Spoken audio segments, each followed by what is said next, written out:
Sean bienvenidos, hermanos, una vez más a la casa del Señor, donde Él nos permite cada domingo poder abrir su palabra y poder deleitarnos en ella. Y es un privilegio para nosotros y para ustedes también el poder estar unidos como familia en Cristo y escuchar la voz de Dios domingo a domingo. Aunque yo sé que también a muchos de ustedes el Señor les habla a diario ahí en su devocional, y eso es bueno. Así que damos gracias a Dios por eso. Hemos estado desde el día jueves acá reuniéndonos por la noche, orando por diversas necesidades, viernes, sábado, y hoy también por la mañana a las 7 estuvo acá un grupo de hermanos orando. Hay mucha necesidad, más que todo de salud. Hay varios hermanos, el hermano Salvador García, hemos estado orando por él. Hemos estado orando por el hermano Leonel, el hermano Luis Cañas, que aquí están presentes, el hermano Palma, que también aquí están presentes, pero su salud ha estado afectada. Y así hemos estado orando también por Carlitos, el hijo de nuestra hermana Norma, que sigue ingresado. Y también muchos de ustedes saben que nuestro papá está ingresado y ayer no lo pudimos ver porque le hicieron el procedimiento. Así que hasta ahora vamos a ver qué nos dicen los médicos, pero hermanos, el Señor es bueno y la bondad de Dios está con su pueblo en medio de todas estas circunstancias. Bien, cuando nosotros, hermanos, o usted tiene la oportunidad de ver una cárcel o pensar en una cárcel, ¿qué imágenes se vienen a su mente? Algo feo. Sí, ¿verdad? Algo horrible, algo sucio, rejas, oscuridad, aislamiento, frustración y en muchos casos enojo, amargura, porque la mayoría de los prisioneros pasan sus días esperando salir de ese lugar. Algunos culpan al sistema o algunos incluso maldicen su situación. Y esa es una realidad en las prisiones hoy en día, y así lo ha sido a través de toda la historia. Pero en 1944, durante la Segunda Guerra Mundial, pasó todo lo contrario con un joven pastor llamado, no sé si alguno lo ha escuchado este nombre, Dietrich Bonhoeffer. Fue encarcelado por el régimen nazi y desde su celda escribió cartas a su familia, a sus amigos y a su prometida, porque estaba comprometido. Y él fue llevado a prisión. Y un año después, el 9 de abril de 1945, en el campo de concentración de Flossenbürg, Alemania, él fue ejecutado. En sus cartas, este hombre dijo en este tiempo que estuvo preso: estoy seguro de que Dios no nos manda nada que no podamos soportar. Él nos sostiene incluso cuando no lo sentimos. Lo llamativo de las cartas de este hombre no era el dolor que expresaban sus escritos, sino la paz, el gozo que transmitían estas cartas, a pesar de que él estaba, ¿cómo estaba? Preso, estaba encerrado. Bonhoeffer no estaba amargado, él estaba confiado, no estaba desesperado, estaba esperanzado. Y algo que me llama la atención es que amó a su prometida hasta lo último. De hecho, John Piper tiene un libro que se llama Pacto Matrimonial, y antes de cada capítulo, el libro tiene 14 capítulos, y antes de cada capítulo, en este libro, John Piper usa una cita de este escritor, Bonhoeffer, hablando acerca del matrimonio, y nunca se casó. Increíble, ¿verdad? Increíble. Ahora, mis hermanos, con esta historia, yo no pretendo conmoverlo, porque, bueno, ninguno de nosotros conoció a este hombre personalmente, y esto fue hace ya algunos años. Pero ¿Sabe qué? Yo sí confío, mis hermanos, en la palabra de Dios.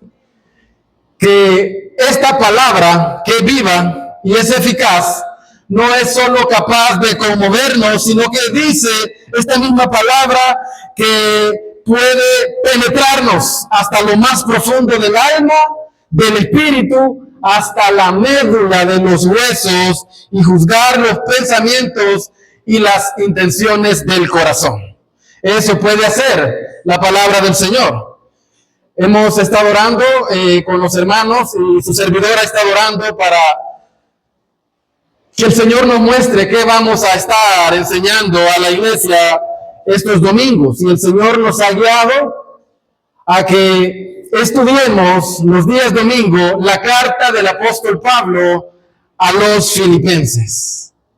Una carta muy especial, porque al igual que la carta de los Efesios, que Colosenses y que Filemón, fue escrita desde la prisión. El apóstol Pablo. Ahora, mis hermanos, es interesante que cuando nosotros leemos las cartas que el apóstol escribió desde la prisión, él lo escribe para conmovernos, porque está encarcelado. No, el propósito del Espíritu Santo es que nosotros podamos ver cómo este hombre no dejó que su situación apagara su ánimo, y que veamos cómo desde ese lugar difícil el Señor quiere que veamos estas enseñanzas de gozo, de fe, de esperanza. Y lo más extraordinario de esto es que estas cartas están con nosotros hasta el día de hoy en su palabra, 2000 años después. Y esta palabra tiene el poder, mis hermanos, de afectarnos.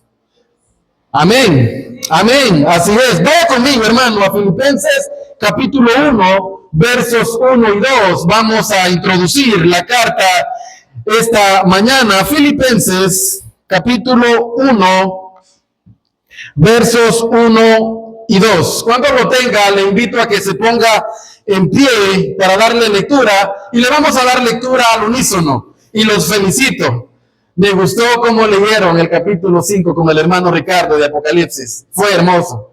Al unísono. Vamos a leer estos dos versículos al unísono. Dice la palabra del Señor a la cuenta de 3. 1, 2, 3. Pablo y Timoteo, siervos de Jesucristo, a todos los santos en Cristo Jesús que están en Filipos con los obispos y diáconos. Gracia y paz a vosotros, de Dios nuestro Padre y del Señor Jesucristo. Hermano Fausto, ¿quiere orar? Padre nuestro que estás en los cielos, gracias por su palabra, gracias, Señor, porque podemos reunirnos, podemos alabar tu nombre, podemos alegrarnos, y podemos disfrutar de tu palabra. Enséñanos esta mañana que quieres para cada uno de nosotros, que seamos edificados, consolados y que seamos ministrados por su Espíritu. Gracias por tu palabra, para la gloria y honra de nuestro Señor.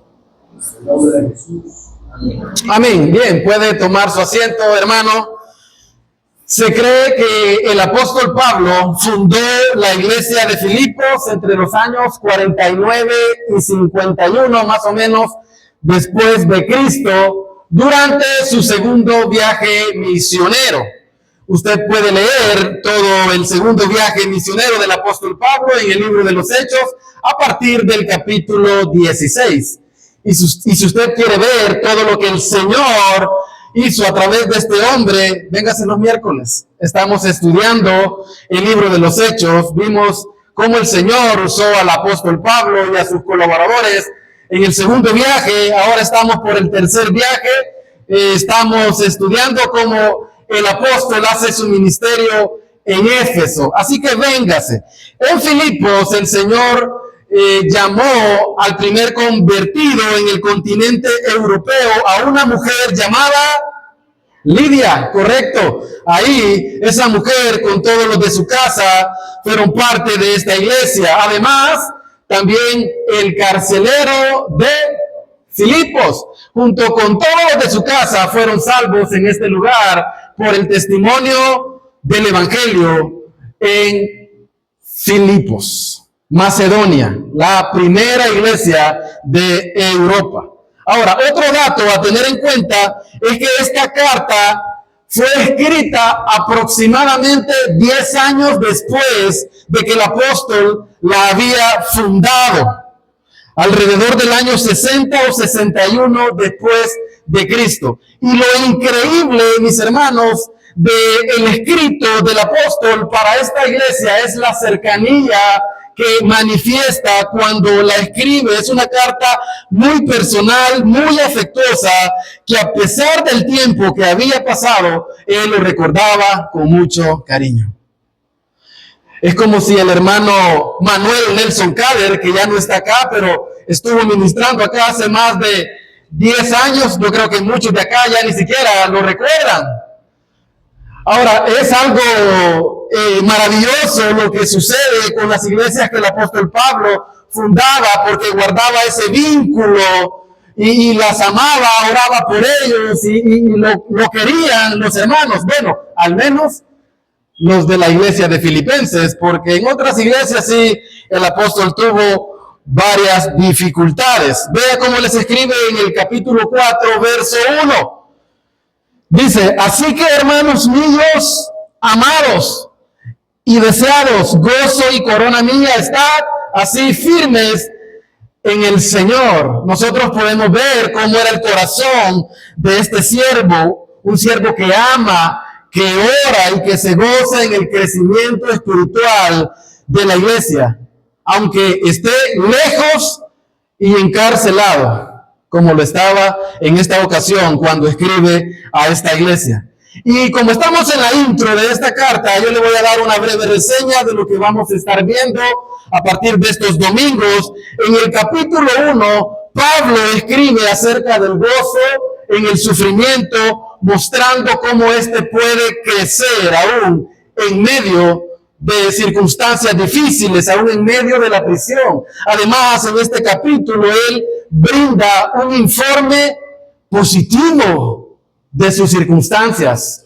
En el capítulo 2, Pablo presenta varias ilustraciones del gozo a la hora de servir y magistralmente nos presenta el ejemplo supremo, hermanos.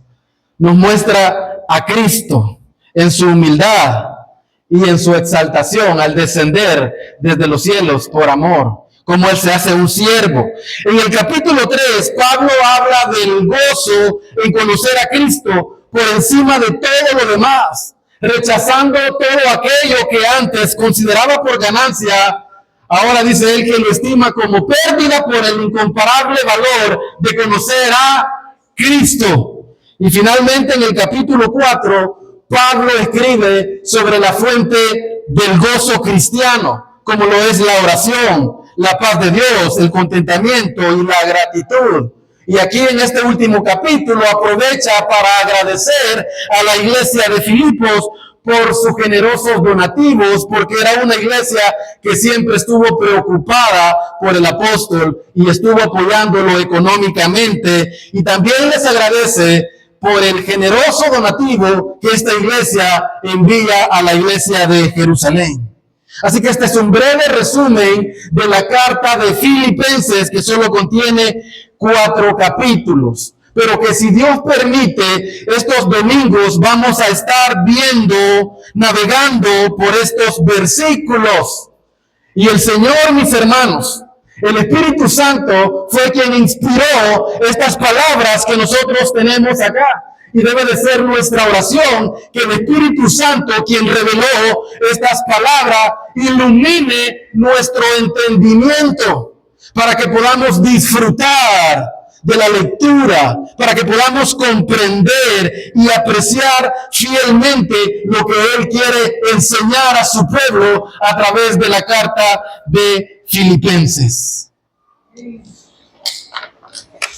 Dice nuestro texto en el primer versículo: Pablo y Timoteo, siervos de Jesucristo.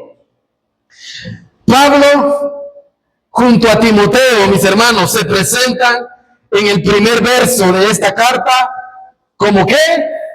como siervos, siervos de Jesucristo. Ahora, si usted ha leído las otras cartas del apóstol, usted se va a dar cuenta que él siempre, en la mayoría de sus cartas, se presenta como Pablo, apóstol del Señor Jesucristo.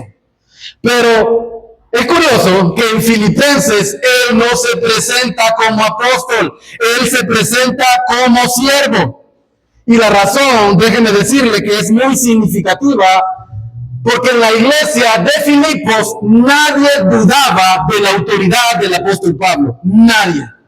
Todos sabían quién era y que era un apóstol llamado por el Señor Jesús. Sin embargo, en las otras iglesias, él sí tuvo dificultad con esto, porque muchos ponían en tela de juicio su llamado como apóstol. Así que en otros lugares él tuvo que defender el llamado que el Señor le había hecho. Pero acá está diciéndole a los hermanos, por la cercanía que tiene, antes de ser llamado apóstol, él está diciendo, fui llamado como siervo, como siervo. Y el término que él usa acá, cuando se refiere a la palabra siervo, mis hermanos, es muy fuerte, porque siervo en el idioma original es la palabra doulos, y literalmente significa, yo sé que varios saben, ¿qué significa? Esclavo, esclavo. En tiempos del Nuevo Testamento, esclavo era la posición más baja en la escala social, la posición más baja. Sin embargo, con el tiempo, este término vino a significar alguien que se entrega por completo a la voluntad de otro. Y Pablo dice, soy siervo del Señor Jesucristo, he rendido mi voluntad a Jesucristo. Y con esto Pablo está diciendo, todos nosotros hemos sido llamados como siervos, como esclavos de Cristo. Él no se exalta por encima de ellos, sino que se identifica con ellos. Y como él mismo había enseñado doctrina a esta iglesia, la iglesia sabía bien este lenguaje del cual el apóstol está hablando. Ellos bien sabían, cuando Pablo les dice que son siervos, ellos bien sabían que antes ellos eran esclavos, pero del pecado. Antes ellos bien sabían que eran siervos de Satanás.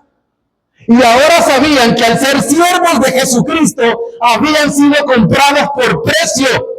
Y ahora le pertenecían a otro dueño. Ahora eran esclavos voluntarios de este nuevo dueño, unidos a él con gratitud y con amor. Y Pablo continúa diciendo, a todos los santos en Cristo Jesús. Lo cual muestra también que los creyentes de Filipo comprenden su nueva posición en Cristo. Sabían que habían sido santificados en Cristo, separados para Él del mundo, separados de su vana manera de vivir, y ya no servían a Satanás, sino que ahora servían a Cristo y entendían que Dios los había llamado a santificación. Así que Pablo usa estas dos palabras para la iglesia y la iglesia las entiende perfectamente. En otras palabras, ellos entienden, Jesucristo es nuestro Señor, es nuestro dueño. Ahora bien, la pregunta que yo quiero hacerle a Iglesia Centro Bíblico Caleb esta mañana es, ¿tiene usted a Jesucristo como Señor de su vida? Amén. Amén. Y no me refiero, hermano, con esta pregunta a si usted ha creído en Él para salvación. No me estoy refiriendo a esto, sino que me estoy refiriendo a si Él gobierna su vida, cada área de su vida.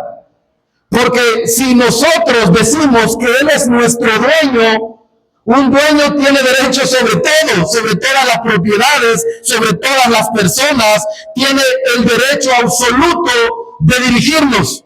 Si Jesús es el dueño. La Escritura dice en Colosenses 1:16 que por Él fueron creadas todas las cosas, las que están en la tierra, las que están en los cielos, visibles e invisibles, sean tronos, dominios, potestades. Todo fue creado por medio de Él y para Él. todo le pertenece a Él. Todo. ¿Cree usted eso? Si usted cree eso, si usted tiene esta fe, entonces usted está diciendo, entonces yo le pertenezco a Él, yo le pertenezco a Él, y entonces en consecuencia yo debo rendirme a Él sin reservas, debo de rendirme a Él. Ahora, por mencionarle algunas áreas de las cuales nosotros debemos rendir al Señor es mi cuerpo. ¿Le ha dado usted su cuerpo al Señor? Dice la Biblia que nuestro cuerpo es templo y morada del Espíritu Santo. Es decir, el Espíritu Santo es Dios, la tercera persona de la Trinidad, viviendo en nosotros. Dice que nos guía y dice que intercede por nosotros con gemidos indecibles. Ahora nosotros, conocedores de esto, sabiendo que Él es nuestro dueño, debemos presentar nuestro cuerpo como en sacrificio vivo a Dios. Y también, hermanos, debemos rendirle nuestro entendimiento, nuestros pensamientos, que está gobernando de lunes a sábado nuestros pensamientos. ¿Estamos pensando solo en Dios cuando venimos a la iglesia? No, hermanos. Nuestros pensamientos deben estar gobernados por la palabra de Dios, renovados por su palabra. Debemos también rendirle nuestro tiempo a Dios, hermano, porque los días son malos. Enséñame de tal modo a contar nuestros días que traigamos al corazón sabiduría. Nuestro tiempo le pertenece a Dios. Debemos usarlo para su gloria. Y si Él es el Señor, si Él es el dueño de todo, entonces también Él es dueño de mis finanzas. Él es dueño de todo, del oro y de la plata. Y yo doy en gratitud de lo que Él me da. Así que mis finanzas deben ser administradas con obediencia y generosidad. Y debemos dar con alegría. Entonces, la pregunta es, ¿está Jesús siendo realmente el Señor de estas áreas de mi vida? Por mencionar algunas, ¿lo está haciendo de mi cuerpo, de mi entendimiento, de mi tiempo, de mis finanzas? Y le voy a dar la clave para saber si Él está gobernando en mi vida. Lucas 6:46. Lucas 6:46 nos dice de la siguiente manera.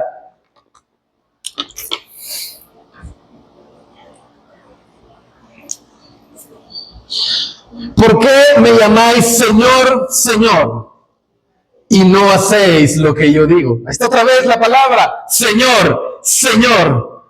¿Por qué me llaman Señor, Señor, y no hacen lo que yo digo?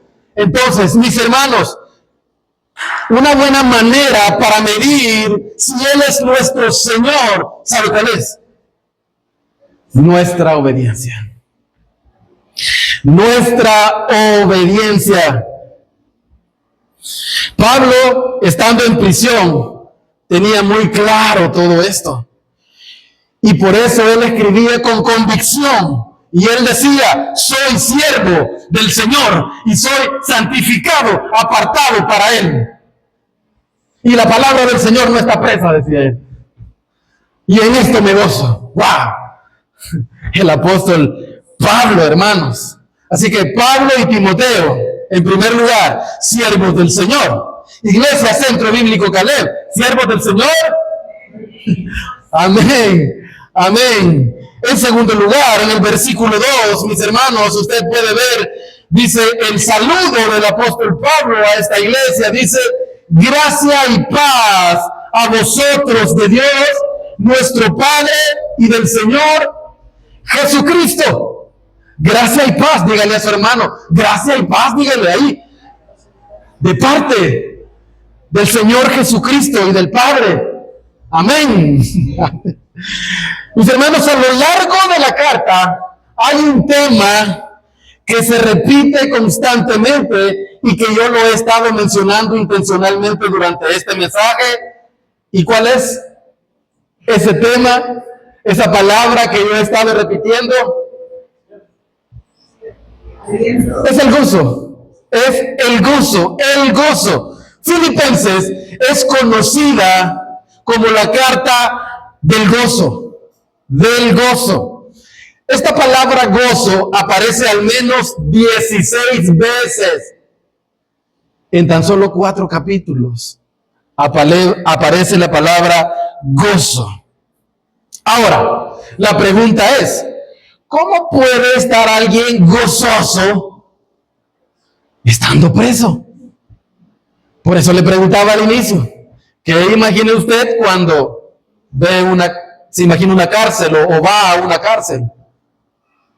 ¿Cómo puede estar un preso gozoso? Mis hermanos, solo alguien que ha entendido que Jesús es su Señor puede hablar con gozo y saludar de esta manera a sus hermanos. Porque ha experimentado la gracia, en primer lugar, la gracia de ser perdonado. Y ha experimentado la paz de estar reconciliado con Dios, el creador del universo. Mis hermanos, la mentalidad de Pablo había sido transformada. Este hombre, mis hermanos, vivía en otra dimensión, si lo queremos llamar de esa manera, vivía conectado con su Señor. Su gozo, su alegría no dependía de las circunstancias, sino de su relación con Cristo. De ahí dependía su gozo. Mis hermanos, él estaba preso, pero su mente estaba enfocada en Cristo. Su mente estaba enfocada en la eternidad. Por eso él podía decir, gracia y paz a vosotros de parte de Dios, nuestro Padre, y del Señor Jesucristo. Su fuente de gozo era inagotable. Ahora nosotros perdemos el gozo cuando nuestro celular se queda sin batería. Quisiéramos una fuente inagotable para el celular. Sin embargo, nosotros podemos ver que la fuente inagotable que encontró el apóstol Pablo era Jesucristo. Jesús es el Señor. Y en el capítulo 4 nosotros tenemos un caso donde Pablo ruega por 2 hermanas. Por 2 hermanas que sabe qué habían hecho las 2 hermanas. Ellas habían trabajado, se habían dado por el evangelio junto con el apóstol. Pero, como Satanás, ¿verdad? Siempre se está metiendo donde no lo llaman. Se habían peleado las hermanas. Se habían disgustado. Entonces, en el capítulo 4, cuando lleguemos ahí, lo vamos a ver en detalle.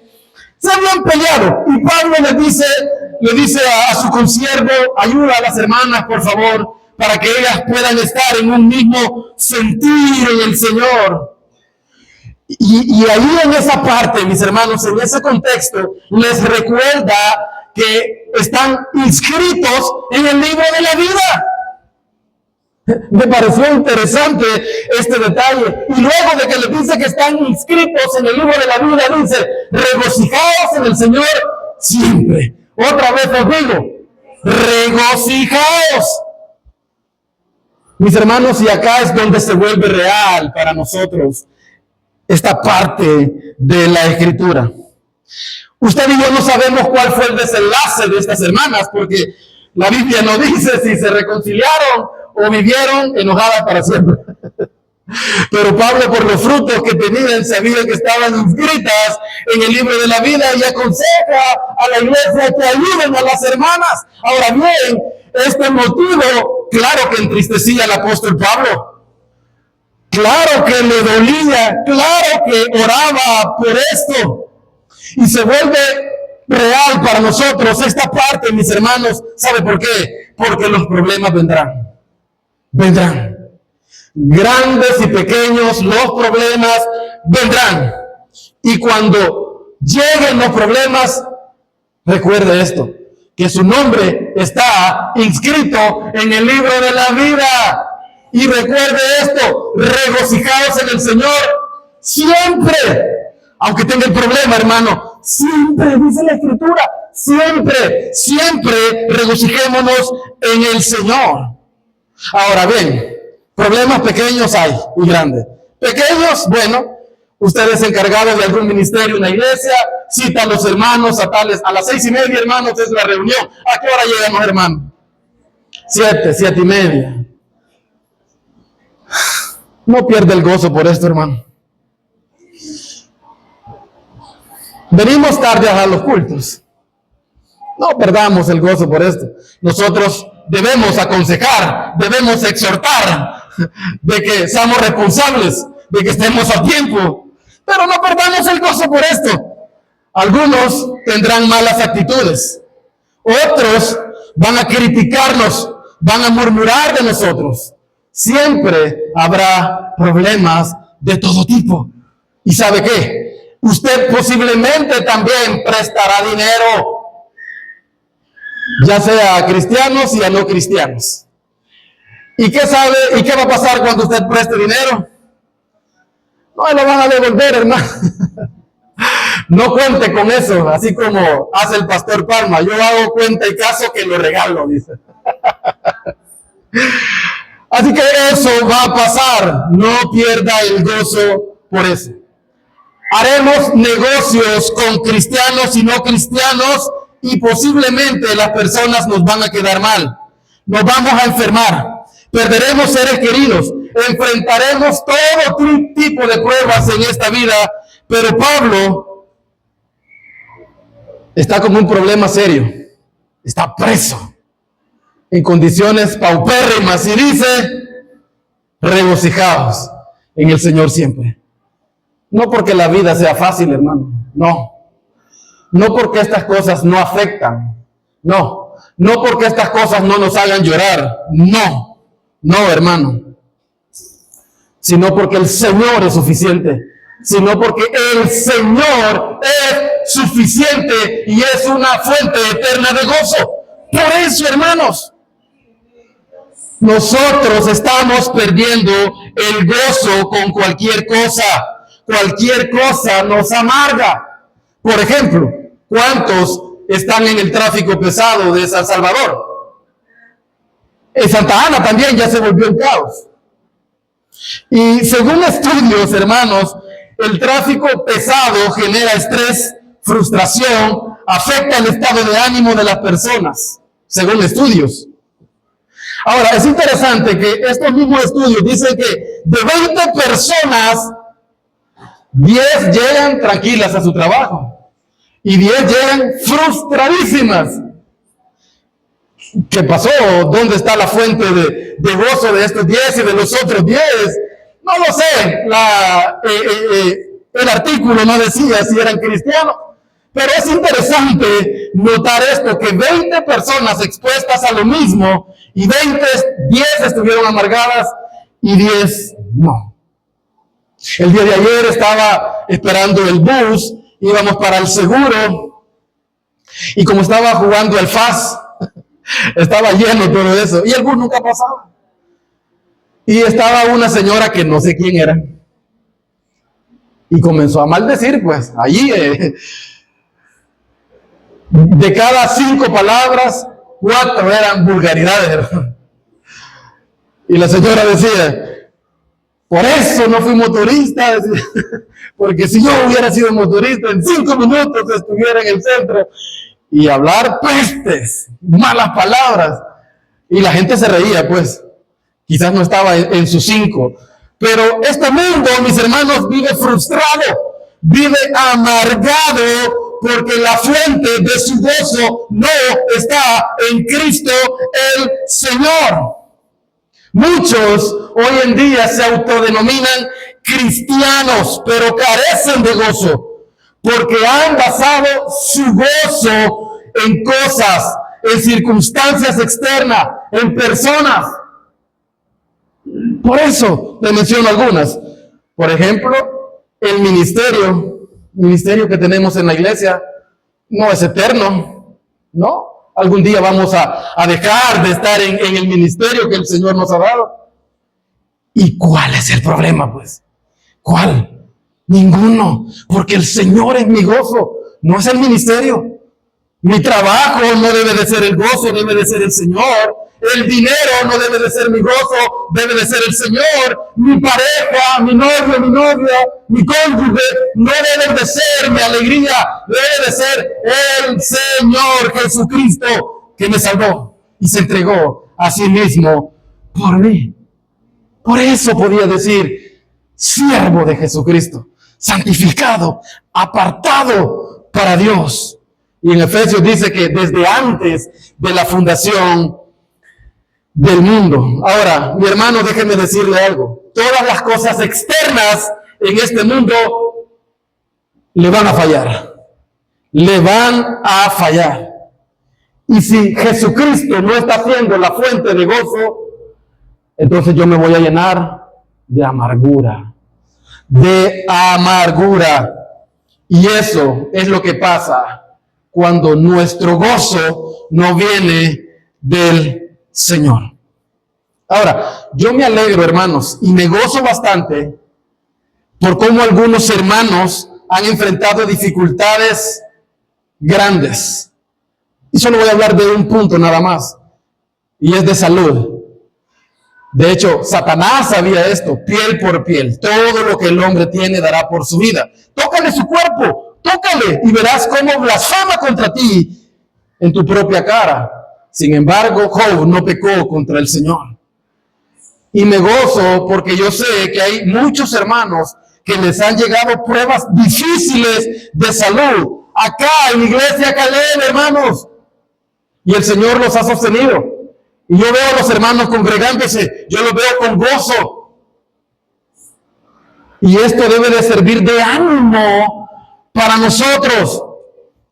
Hermano Luis Cañas, ya va a tener 1 año de su accidente. Hermano, usted tendría que estar muerto. Fue terrible esa caída. El hermano quisiera tener bien su movilidad, no la tiene.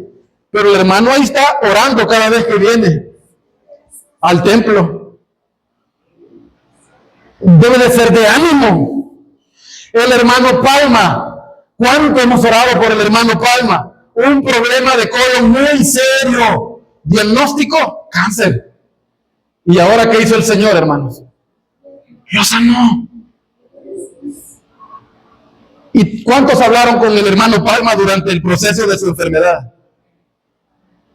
Esto es lo que me ha dado el Señor ahora, mire. Y aquí estoy, Señor. Si Él me quiere llevar, amén. Y si no, pues amén. Y el Señor ha decidido dejarlo con nosotros. Si usted lo va a buscar en la casa, posiblemente no lo haya, porque ahora el hombre ya se pone su calzoneta, sus tenis, se va a caminar. ¡Gloria a Dios! Debe de ser de ánimo para nosotros. Ahora, a nuestra familia le está afectando también el proceso que estamos viviendo con nuestro padre. Y es duro verlo cuando él se escondía porque le daba cosa comer en frente de la gente por sus problemas para deglutir. Y ahora cuando ya no pudo más, el día de ayer fue sometido a este procedimiento que se llama gastrostomía.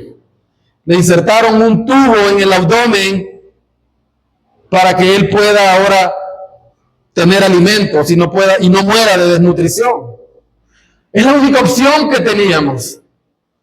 Ahora el Señor, si es su voluntad, nos va a prestar a nuestro Padre unos días más, pero nosotros como iglesia estamos orando, vamos a continuar orando por esto. Pero ¿sabe qué le preocupaba a él? ¿Qué le preocupaba?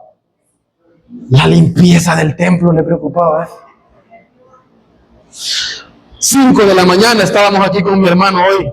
No se preocupe, papá, vamos a hacer la limpieza. Entonces podemos ver cómo nuestros hermanos de la iglesia son fieles al Señor. En medio de pruebas difíciles no pierden el gozo. El hermano Fausto, testimonio vivo de cáncer hace casi 5 años. Gloria a Dios. Otros hermanos sobrevivientes de COVID. Gloria a Dios por eso. Gloria a Dios. Podríamos seguir contando experiencias similares. Si hablamos de finanzas, ¿y quién no tiene compromisos que cumplir, pues? ¿Vamos a perder el gozo por esto? No, hermanos. Dios es fiel. Dios es fiel. Y nosotros, hermanos, también debemos de ser fiel. Con lo poco que Él nos da. Debemos de ser fiel. Hermanos, en medio de todas estas circunstancias adversas que a nosotros nos llegan, ahí se manifiesta nuestro carácter cristiano, hermanos. Y nuestra firmeza en el Evangelio. Nuestro Señor nos enseña en la carta de Filipenses que el gozo proviene de Él. El salmista dijo: ¿a quién tengo yo en los cielos sino a ti? Y fuera de ti nada deseo en la tierra. En el Salmo 16 el salmista dice: en tu presencia hay plenitud de gozo, delicias a tu diestra para siempre. Cuando Cristo Jesús, mis hermanos, es mi Señor, cuando Él me gobierna, tengo libertad para vivir con gozo, con gozo. Que el Señor Jesús bendiga su palabra, que el Señor nos anime cada día con su palabra. Y decimos, hermanos, gracia y paz de parte de Dios y del Señor Jesucristo. A Él sea la gloria por los siglos de los siglos. Amén. Padre, te damos gracias porque tú eres bueno. Te damos gracias porque ahora nos permites, Señor, comenzar este estudio a través de la carta del apóstol Pablo a los filipenses, Señor. Tú hablas de muchas cosas acá, en 4 capítulos, Señor. Y a lo largo de estos domingos te pedimos que tú bendigas esta palabra revelada, Señor, para animarnos y para que podamos vivir confiando en ti, gozosos en ti, Señor, porque tú eres bueno, porque tú, Señor, eres bueno y porque permaneces para siempre. En el nombre de Cristo Jesús oramos. Amén y amén.